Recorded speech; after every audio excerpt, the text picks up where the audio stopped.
সুপ্রিয় দর্শক, আসসালামু আলাইকুম। কেমন আছেন সবাই? আশা করি সবাই অনেক ভালো আছেন। আবারও চলে এসেছি নতুন আরেকটি রেসিপি নিয়ে। আজকের রেসিপি ইলিশ পোলাও। ইলিশ পোলাও অনেকে অনেকভাবে রান্না করে থাকেন, তবে আমি যেভাবে রান্না করি সেটাই আপনাদের সঙ্গে আজ শেয়ার করছি। ঘরে থাকা উপকরণ দিয়েই খুব সহজেই এই রান্নাটি করে নিতে পারবেন। এর জন্য প্রথমে একটি বাটিতে দিয়ে দিব পেঁয়াজ বাটা 2 টেবিল চামচ। এবার দিয়ে দিচ্ছি টক দই হাফ কাপ, রসুন বাটা দিয়ে দিব 1 টেবিল চামচ, আদা বাটা দিয়ে দিচ্ছি 1 টেবিল চামচ, ধনিয়ার গুঁড়া দিয়ে দিব 1 চা চামচ, দিয়ে দিচ্ছি জিরার গুঁড়া 1 চা চামচ। এবার দিয়ে দিচ্ছি মরিচের গুঁড়া 1 চা চামচ। এবার সমস্ত উপকরণ খুব ভালোভাবে মিক্স করে নিচ্ছি। এ পর্যায়ে দিয়ে দিচ্ছি 1 চা চামচ লবণ। লবণটা আপনারা আপনাদের স্বাদ অনুযায়ী দিয়ে দেবেন। লবণ দিয়ে মশলাটাকে ভালোভাবে আবারও মিক্স করে নিয়েছি।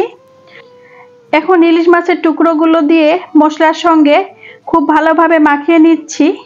এখানে আমি একটি মাঝারি সাইজের ইলিশ মাছ নিয়ে নিয়েছি। মাছের মাথাটা বাদ দিয়ে বাকি সব টুকরোগুলো দিয়ে আমি ইলিশ পোলাও রান্না করব। মশলার সঙ্গে ভালোভাবে মাখিয়ে নিয়ে এটাকে রেস্টে রেখে দেব 30 মিনিটের জন্য। ফিরে আসছি 30 মিনিট পর। 30 মিনিট পর চুলায় একটি প্যান বসিয়ে রান্নার তেল দিয়ে দিচ্ছি 1/4 কাপ। তেল গরম হয়ে আসলে 1 টেবিল চামচের মতো পেঁয়াজ কুচি দিয়ে দিচ্ছি। এবার পেঁয়াজটাকে নেড়েচেড়ে ভেজে নিচ্ছি। খুব বেশি ভাজবো না, হালকা একটু ভেজে নেব। পেঁয়াজটা ভাজা হয়ে গেলে দিয়ে দেব ম্যারিনেট করে রাখা মাছগুলো।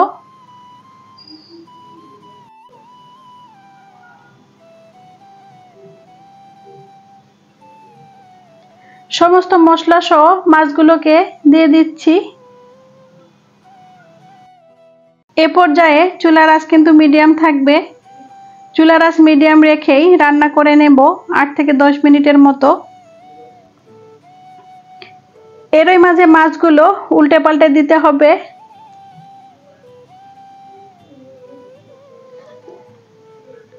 মাছগুলো রান্না হয়ে গেছে, এখন মাছগুলো নামিয়ে নিচ্ছি।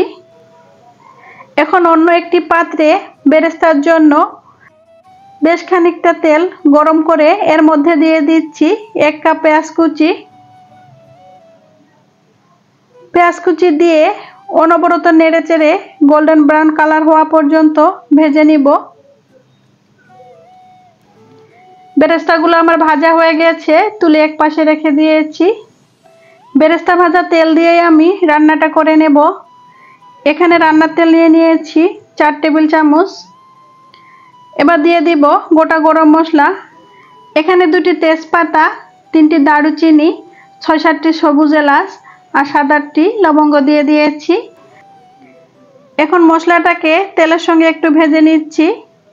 যখন মশলা থেকে সুন্দর একটা ফ্লেভার বের হবে তখন এর মধ্যে দিয়ে দিচ্ছি আগে থেকে ধুয়ে পানি ঝরিয়ে রাখা পোলাওয়ের চাল।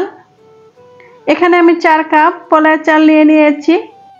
দিয়ে দিচ্ছি 6টি আস্ত কাঁচামরিচ। রসুন বাটা দিয়ে দিচ্ছি 1 চা চামচ আর দিয়ে দিচ্ছি আদা বাটা 1 চা চামচ। এবার সমস্ত কিছুকে ভালোভাবে নেড়েচেড়ে মিশিয়ে নিচ্ছি। লবণ দিয়ে দিচ্ছি 2 চা চামচ। আপনারা আপনাদের স্বাদ অনুযায়ী লবণটা দিয়ে দিবেন। এবার চুলার আঁচ মিডিয়াম টু লোয়ে রেখে চালটাকে আমি ভেজে নিচ্ছি 4 থেকে 5 মিনিটের মতো। চালটা ভাজা হয়ে গেলে এর মধ্যে দিয়ে দিচ্ছি ইলিশ মাছের ঝোলগুলো। মাছটা দিব না, শুধু ঝোলটা দিয়ে দিতে হবে। এবার নেড়েচেড়ে ভেজে নিচ্ছি।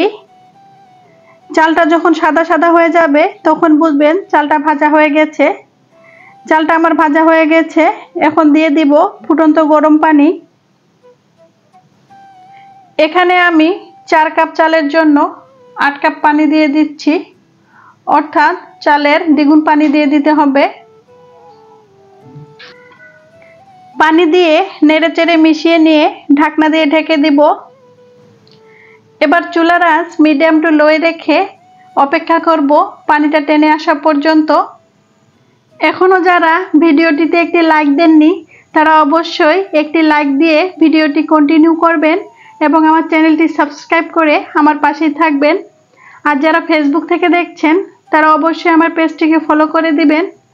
আর যারা অলরেডি এই কাজটা করে নিয়েছেন তাদেরকে জানাই অসংখ্য ধন্যবাদ। পানিটা শুকিয়ে এলে ঢাকনাটা খুলে নিচ্ছি। ঢাকনাটা খুলে উল্টে পাল্টে দিয়ে এর মধ্যে দিয়ে দিচ্ছি রান্না করা ইলিশ মাছগুলো। এবার ঘি দিয়ে দিচ্ছি 2 চা চামচ সুন্দর একটা ফ্লেভারের জন্য। এখন এর উপরে বেরেস্তা দিয়ে দিচ্ছি আর কিছু কাজু বাদাম। আপনারা চাইলে বাদামটা স্কিপ করতে পারেন। এবার ঢাকনা দিয়ে ঢেকে দমে রেখে দিচ্ছি 5 মিনিটের জন্য। ফিরে আসছি 5 মিনিট পর। 5 মিনিট পর চুলাটা আমি বন্ধ করে দিয়ে ঢাকনাটা খুলে নিচ্ছি। এই তো তৈরি হয়ে গেল মজাদার ইলিশ পোলাও। আশা করছি আমার আজকের রেসিপিটি আপনাদের কাছে ভালো লেগেছে। ভালো লাগলে অবশ্যই বাসায় ট্রাই করে দেখবেন। রেসিপি ভালো লাগলে অবশ্যই আমার চ্যানেলটিকে সাবস্ক্রাইব করে আমার পাশেই থাকবেন। আর যারা ফেসবুক থেকে দেখছেন তারা অবশ্যই আমার পেজটিকে ফলো করে দিবেন। অসংখ্য ধন্যবাদ জানাচ্ছি এতক্ষণ সাথে থাকার জন্য। দেখা হবে পরবর্তী কোনো নতুন রেসিপিতে। সেই পর্যন্ত সবাই সুস্থ থাকুন, ভালো থাকুন। আজকের মতো বিদায় নিচ্ছি। আল্লাহ হাফেজ।